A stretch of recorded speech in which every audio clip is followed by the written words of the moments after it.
warahmatullahi wabarakatuh. Selamat pagi anak-anak. Bagaimana kabarnya hari ini? Alhamdulillah. Sebelum memulai pembelajaran hari ini, alangkah baiknya kita berdoa terlebih dahulu. Berdoa mulai. Selesai. Ibu akan mengabsen terlebih dahulu. Putri Alfania, Aninda Fidiasari, Arul Iqbarul Baihaqi, Zainal Ma'arif.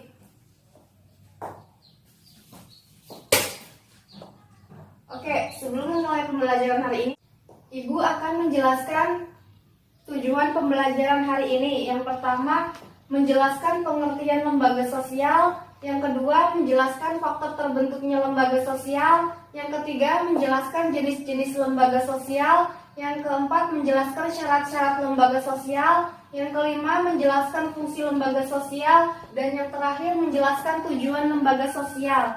Nah, dari pengertian lembaga sosial, terbentuknya lembaga sosial itu berawal dari kebutuhan masyarakat akan keteraturan hidup bersama.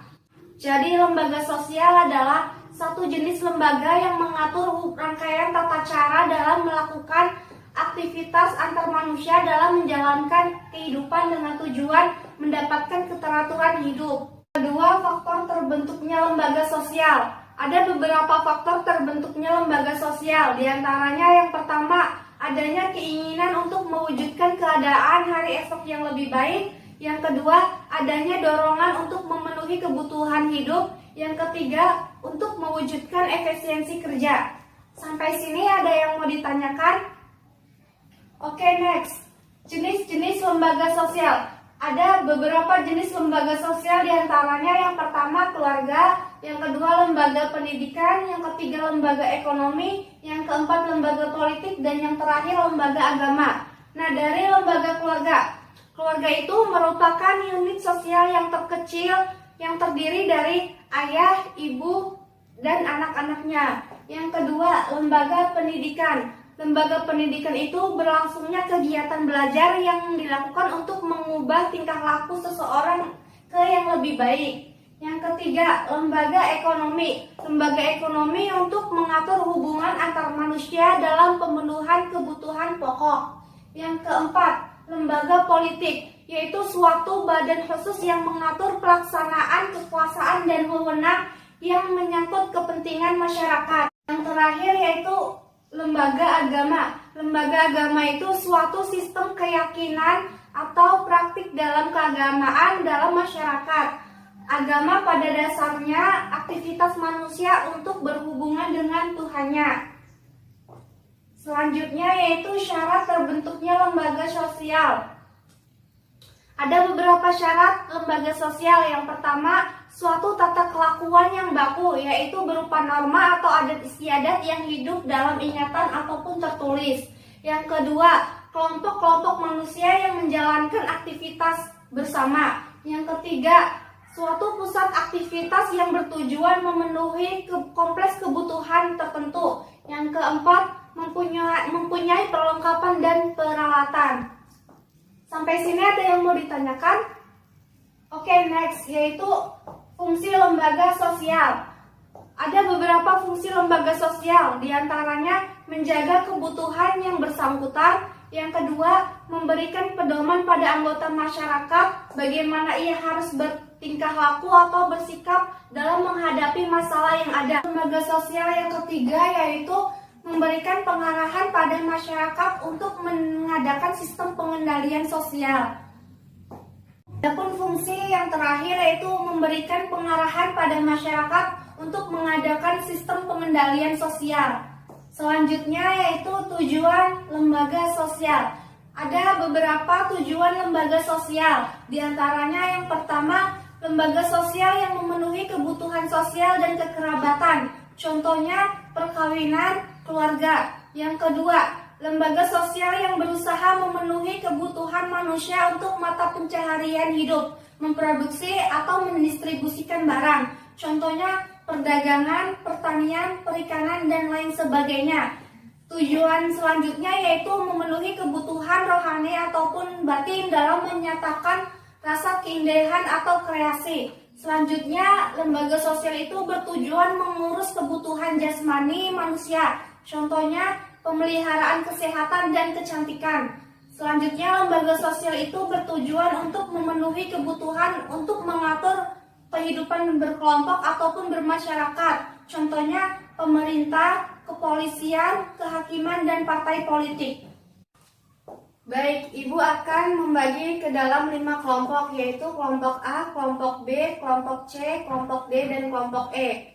Kelompok A itu menjelaskan tentang jenis lembaga sosial keluarga, kelompok B lembaga pendidikan, kelompok C lembaga ekonomi, kelompok D lembaga politik, dan kelompok E lembaga agama.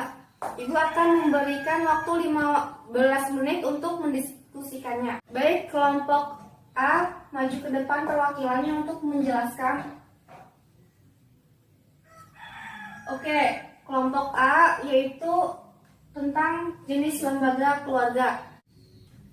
Ciri-ciri lembaga keluarga yang pertama itu sebuah unit sosial yang terbentuk atas adanya hubungan darah. Yang kedua, suatu lingkup yang terdapat dari anggota keluarga yang hidup dalam satu atap atau rumah tangga. Yang ketiga, merupakan sebuah sosial yang berkomunikasi dan berinteraksi untuk menciptakan masing-masing peran keluarga. Terus, fungsi lembaga keluarga sendiri yaitu reproduksi, proteksi, ekonomi, sosialisasi, afeksi, dan pengendalian sosial. Selanjutnya, kelompok B maju ke depan perwakilannya untuk mempresentasikan. Oke, kelompok 2 menjelaskan tentang lembaga pendidikan.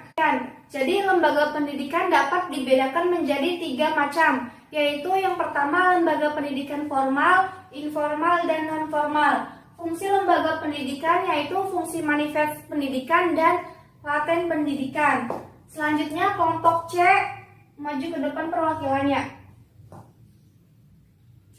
Oke, jadi dalam lembaga ekonomi itu memiliki beberapa fungsi. Yang pertama, untuk memperoleh bahan pangan. Yang kedua, dalam penentuan harga jual beli barang. Yang ketiga, untuk menggunakan tenaga kerja. Yang keempat, identitas di masyarakat.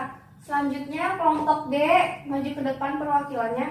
Lembaga politik itu memiliki beberapa ciri, diantaranya berada pada suatu wilayah ditempati dan dimiliki suatu kelompok masyarakat yang mana eksis pada waktu tertentu. Yang kedua, terdapat perkumpulan politik terbentuk melalui sistem tertentu, yakni pemerintah. Yang ketiga, mempunyai hak dan kewajiban berlaku pada hak batas wilayah tertentu saja. Adapun fungsi lembaga politik diantaranya memaksa masyarakat untuk menaati norma atau aturan yang ada. Yang kedua, mengarahkan masyarakat. Yang ketiga, menangani permasalahan. Yang keempat, melindungi masyarakat. Dan yang kelima, menerapkan kebijakan. Untuk lembaga politik itu yaitu DPR, Presiden, MPR, DPD, dan lain sebagainya. Selanjutnya, kelompok E maju ke depan perwakilannya. Lembaga agama yaitu unsur dasar suatu agama, yaitu kepercayaan, simbol, praktik agama keagamaan, pemeluk atau umat. Adapun fungsi lembaga agama diantaranya untuk sebagai pedoman hidup, yang kedua sebagai sumber kebenaran, yang ketiga sebagai tuntunan. Jadi kesimpulan pada pembelajaran hari ini yaitu lembaga sosial adalah organisasi norma-norma untuk melaksanakan sesuatu yang dianggap penting. Lembaga berkembang berangsur-angsur dari kehidupan sosial manusia. Bila kegiatan penting itu dilakukan, dirutinkan, diharapkan, dan disetujui, maka perilaku itu telah melembaga. Peran yang melembaga adalah peran yang dibakukan, disetujui, dan diharapkan, dan biasanya dipenuhi dengan cara-cara yang sungguh-sungguh. Lembaga mencakup sekumpulan unsur kelembagaan, yaitu norma, sikap, nilai, simbol, ritual, dan ideologi. Sekian pembelajaran hari ini, semoga bermanfaat buat kalian dan kita semua. Sampai ketemu di lain waktu. Kurang lebihnya mohon maaf. Wassalamualaikum warahmatullahi wabarakatuh.